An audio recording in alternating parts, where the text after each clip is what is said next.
Découvrez au travers du podcast de Futura Science un concentré de science à écouter quand vous voulez, où vous voulez.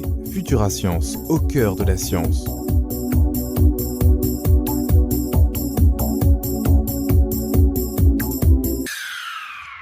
Bonjour, voici les actualités du site futurascience.com pour la semaine du 11 au 17 septembre. Découverte d'une des plus étranges planètes extrasolaires. Le réseau de télescopes automatisés d'origine hongroise, ATNET, vient de découvrir une exoplanète tournant autour d'une composante binaire située à environ 450 années-lumière de nous. Et cette planète est déroutante à plus d'un titre. Elle a un diamètre d'environ 1,38 fois celle de Jupiter, ce qui la classe dans une honorable moyenne. Mais ce qui la caractérise essentiellement est sa faible densité qui, à l'instar de Saturne dans notre système solaire, lui permettrait de flotter si elle trouvait un océan à sa mesure. Il s'agit de la deuxième exoplanète découverte à ce jour présentant une densité aussi faible. Elle parcourt, en 4,5 jours, une orbite éloignée de son étoile de seulement 1/20 de celle séparant la Terre du Soleil. Les théoriciens ne disposent actuellement d'aucun modèle valable pour déterminer comment une géante gazeuse peut grossir à ce point. Si Jupiter possède bien un noyau solide, il semble que ces deux exoplanètes n'en possèdent pas. Suivant quel processus de telles bulles de gaz peuvent-elles enfler et se maintenir sous cette forme ? Une intense source de chaleur interne pourrait expliquer le phénomène, mais la cause n'en est actuellement pas connue. Pour en savoir plus, rendez-vous dans les actualités scientifiques, catégorie univers. La molécule qui détermine le destin des cellules sanguines. Des scientifiques ont découvert un groupe de molécules qui contrôlent les quantités et les types de globules présents dans le corps humain. Une défaillance au niveau de ce dispositif est souvent à l'origine de leucémies et d'autres maladies. Les chercheurs espèrent que leur découverte permettra de mieux comprendre les processus intercellulaires qui peuvent entraîner un cancer. Ces derniers ont étudié la voie Wingless qui joue un rôle fondamental dans le développement tissulaire et des organes. Elle gère également les cellules souches en décidant du moment où elles doivent rester cellules souches ou devenir d'autres types de cellules. Lorsque la voie fonctionne normalement, les cellules souches franchissent plusieurs étapes avant de devenir des globules entièrement différenciés. Quand les chercheurs ont stimulé la voie, plusieurs types de globules ont complètement disparu, tandis que d'autres ont vu leur développement bloqué à différents stades de la différenciation. D'après les chercheurs, il existe des relations étroites avec les décisions cellulaires relatives à leur division, à leur développement ou à leur mort. Si les globules ne s'engagent pas sur la bonne voie de développement au bon moment, il est fort probable qu'ils mourront ou qu'ils entameront un type de reproduction inappropriée. Les leucémies aiguës et d'autres formes de cellules cancéreuses sont le résultat de défaillances de cet ordre. Comprendre leur formation nécessitera que l'on identifie les embranchements qui, s'ils sont empruntés, entraînent ces défaillances. Pour en savoir plus, rendez-vous dans les actualités scientifiques, catégorie vie. Futura Science, au cœur de la science. La plupart des dinosaures restent cachés. Les dinosaures n'ont pas fini de faire parler d'eux. Deux scientifiques américains viennent d'annoncer que le nombre de genres, groupes d'espèces de dinosaures, était plus important qu'on ne l'avait imaginé.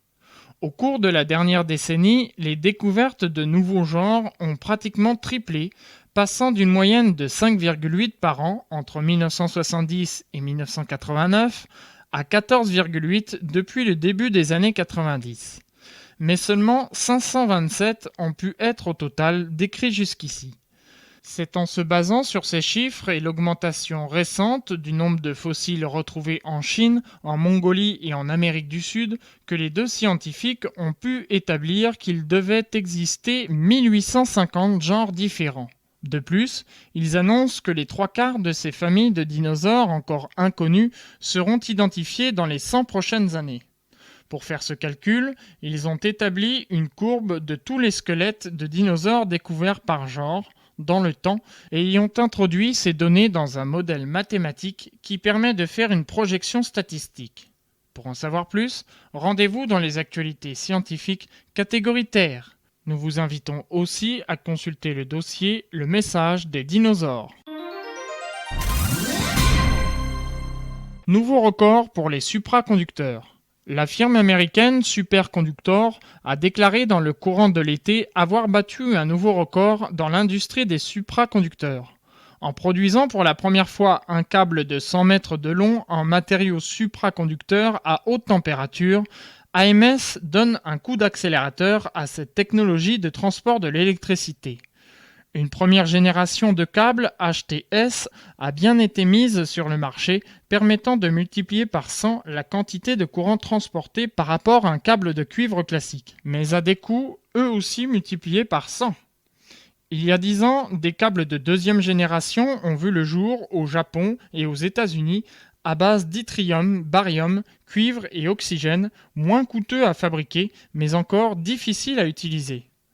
L'avancée d'AMS consiste à fabriquer et dérouler des câbles de deuxième génération de 100 mètres de long et seulement 4 mm de diamètre, en déposant en couche le matériau supraconducteur sur un substrat en alliage à base de nickel. Selon la société, le câble refroidi avec de l'azote liquide peut transporter jusqu'à 140 ampères, soit 150 fois plus qu'un câble en cuivre de même dimension. D'après les chercheurs, un seul câble de ce type pourrait servir à alimenter 1000 foyers. Pour en savoir plus, nous vous invitons à lire l'interview de Julien Bock, professeur émérite au laboratoire de physique du solide de l'ESPCI. Futurascience. Le premier disque dur a 50 ans. La période actuelle est riche en anniversaires dans le domaine de l'informatique. Après celui des 15 ans du web le 6 août, puis celui d'IBM PC le 12 août, voici le 50e anniversaire du premier ordinateur équipé d'un disque dur. En effet, le 14 septembre 1956, IBM publiait un communiqué de presse relatant l'annonce des principales caractéristiques de l'ordinateur 305 RAMAC, un tout nouvel ordinateur équipé pour la première fois d'un disque dur. Il pouvait stocker 5 millions de caractères, mais à quel prix ? Les dimensions de la carrosserie étaient de 1,52 m en façade, 0,74 m de profondeur et 1,72 m de haut. La largeur était limitée par la règle qu'IBM imposait à tous ses produits, pouvoir passer par une porte standard environ 75 cm. Ce meuble contenait 50 disques ayant un diamètre de 24 pouces, à peu près 61 cm, et recouverts d'oxyde de fer, soit 100 faces d'enregistrement portant 100 pistes chacune. La lecture se faisait par 2 bras qui se déplaçaient verticalement pour sélectionner le bon disque et horizontalement pour accéder à la bonne piste. L'ordinateur entier pesait plus de 8 tonnes. Avec une vitesse de rotation de 1200 tours minute, le débit était de 8800 caractères par seconde, mais le déplacement vertical du bras pour sélectionner le disque contenant l'information recherchée constituait une cause de ralentissement notable. Pour en savoir plus, rendez-vous dans les actualités scientifiques, catégorie high-tech. Les autres faits marquants en bref, le baladeur Zune de Microsoft officiellement révélé. Ce dernier doit être commercialisé pour les fêtes à un prix encore inconnu. Et puis la navette spatiale Atlantis s'est séparée le dimanche 17 septembre à 12h50 temps universel de la Station spatiale internationale. Son retour sur Terre est prévu le mercredi 20 septembre à 9h57 temps universel sur la base de Cap Canaveral en Floride. Pour en savoir plus, rendez-vous dans les actualités scientifiques du site futurascience.com. Futurascience, au cœur de la science. Pour finir, sachez qu'en plus des actualités, vous pouvez retrouver les brèves scientifiques en complément de ces dernières.